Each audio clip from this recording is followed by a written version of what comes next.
जी, अस्सलाम वालेकुम। आज आपके बालों के लिए हम बना रहे हैं जी मस्टर्ड ऑयल और एलोवेरा के साथ एक अच्छा-सा ऑयल। ये ऑयल बहुत अच्छा है, बालों को बहुत सॉफ्ट करता है। जी, उसके लिए करना क्या, आपने एक पैन लेना है। पैन आपने मीडियम लो फ्लेम पे आपने ऑयल डाल देना है, साथ ही डाल देना है आपने एलोवेरा जो काट के रखी हुई थी।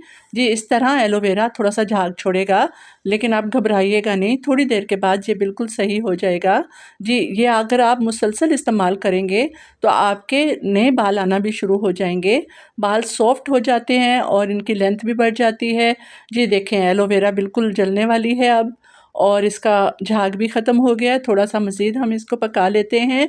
जी, देखें अब बिल्कुल धुआँ आने लग गया। आपने फ्लेम बंद कर देनी है और ऑयल को आपने ठंडा होने पे किसी कंटेनर में या उन्हीं बोतलों में भर के रख लें। खुद भी अप्लाई करें और बच्चों को भी बालों पे लगाएँ। इंशाल्लाह आपको पसंद आएगी। अल्लाह हाफ़िज़।